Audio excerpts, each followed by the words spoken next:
اگر آپ نے ابھی تک ہمارا چینل سبسکرائب نہیں کیا تو ہمارے چینل کو سبسکرائب کر لیں۔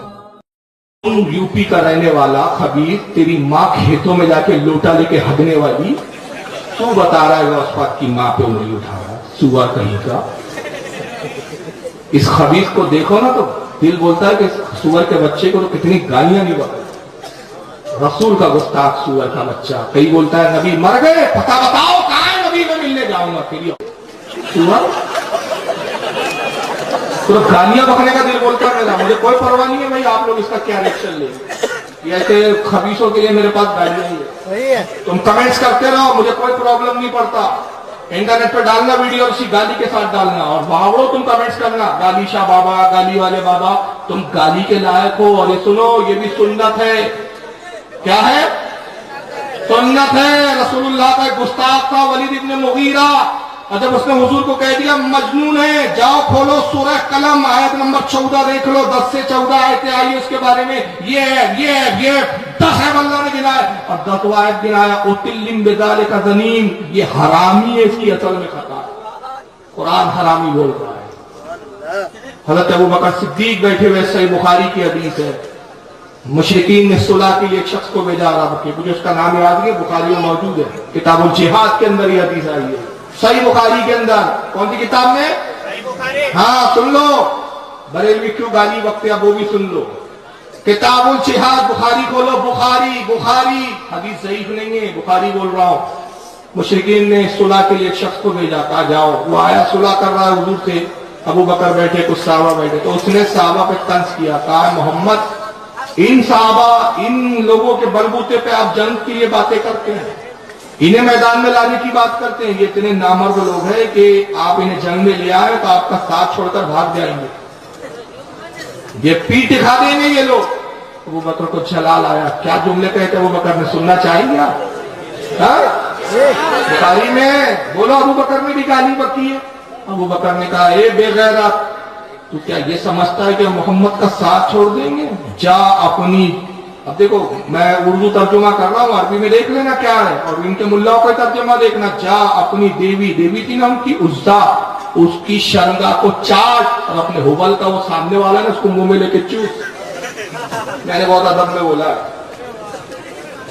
اب آپ سمجھ لو کیسا بولتے ہو جملے کو، سامنے والا ہوتا ہے نا اس کو منہ میں لے کے کیا کر، چوس، اور جو تیری دیوی ہے نا عزا، اس کی سامنے والی جو شرم ہے نا اس کو چاٹ جا۔ یہ کیا ہے؟ بخاری میں نہ دکھا سکوں تو اپنے باپ کی اوریجنل اولاد لاؤ، تمہارے مدرسے کا کوئی مولوی بخاری کھول کے دکھاتا ہوں، تو بخاری میں حدیث موجود ہے، صحیح بخاری میں، صحیح سند کے ساتھ۔ تو یہ ایمان کا تقاضا ہے، یہ ایمان ہے، یہ ایمان کی حرارت ہے کہ جب اہل ایمان کسی گستاخ کو دیکھتے ہیں نا خون کھولتا ہے، بس چلے تو تلوار چلا دے، بس نہ چلے تو کم سے کم زبان سے وہ سخت جملے بولے گا، اتنا بھی ایمان نہیں ہے تمہارے دل میں۔ آقا نے فرمایا ایمان کیا ہے؟ نماز پڑھنے کا نام ایمان سمجھ رکھا ہے، 4 ٹکرے مار لی، بینڈ لا لیا بڑا سا کالا کالا، بولیے بڑے جنتی ہو گئے، اس کا نام ایمان ہے۔ لا يؤمن احدكم حتى اكون احب اليه من والده وولده والناس اجمعين، آگے لگا تم میں سے اس وقت تک کوئی مومن ہو ہی نہیں سکتا جب تک اپنے باپ سے زیادہ، اپنی ماں سے زیادہ، اپنے بھائی سے زیادہ، اپنے عزیز و اقارب سے زیادہ مجھ سے محبت نہ کرے، وہ مومن نہیں ہوتا۔ یہ بھی صحیح بخاری کی حدیث نمبر 16 ہے، کتاب الایمان پہلی جلد۔ قرآن کہتا ہے سورہ مجادلہ، سورہ قرآن ہے، اب اپنے گھر کی بات نہیں کرتا میں، رب فرماتا ہے لا تجدوا قوما يؤمنون بالله واليوم الاخر يوادون من حاد الله ورسوله، اے میرے نبی، اے میرے حبیب، تو اس قوم کو نہیں پائیں گا جو دعوے تو خوب کرتے ہیں کہ ہم ایمان لائے اللہ پر اور آخرت پر، اور دوستیاں کرتے اللہ رسول کے گستاخوں سے، وہ مومن نہیں ہوں گے۔ آپ بولے نا سب ٹھیک، آپ بولے طارق جمیل صاحب بول رہے ہیں سب ایک ہو جاؤ، آپ ہوتے رہے ایک، اللہ فرما رہا تم ایک ہونے سے تمہارے کچھ نہیں ہوتا۔ اے میرے نبی وہ قوم کو تو نہیں پائے گا، دعوے کرتے ہیں اللہ کے اوپر ایمان لانے کے، دعوے کرتے آخرت پر، اور حال کیا ہے؟ من حاد اللہ و رسول، اللہ رسول کے دشمن اور گستاخوں سے دوستیاں کرتے ہیں۔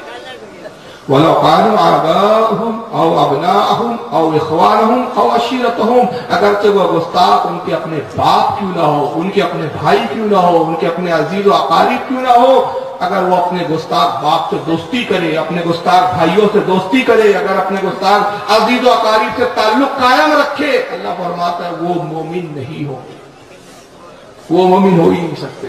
مومن وہ ہوتے ہیں کہ اگر ادنا سی بھی گستاخی اگر اپنے باپ میں دیکھے باپ کو چھوڑے، بیٹوں کو میں دیکھے بیٹوں کو چھوڑے، باپ بھائیوں کو دیکھے بھائی کو چھوڑے، اور جب اس منزل پر آ جاتے ہو تم، جب یہ ایمان اس کا مستحکم ہو جائے کہ گستاخ باپ ہے تو پرواہ نہیں، گستاخ بیٹا ہے تو پرواہ نہیں، گستاخ بھائی ہے تو پرواہ نہیں، تو تب معاملہ کیا ہوتا ہے؟ تب پھر ارشاد فرماتا ہے اولئک کتب فی قلوبہم الایمان وایدہم بروح منہ، یہ وہ لوگ ہیں جن کے دلوں پر ہم نے ایمان کو نقش کر دیا اور مقدس روح سے ان کی مدد کیا۔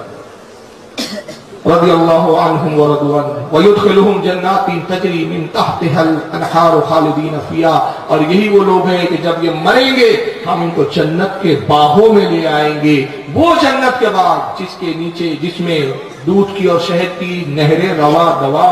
رضی اللہ عنہم ورضوا عنہ، یہ وہ لوگ ہیں جو اللہ ان سے راضی اور یہ اللہ سے راضی۔ قرآن یہ کہتا ہے اولئک حزب اللہ، یہ ہے اللہ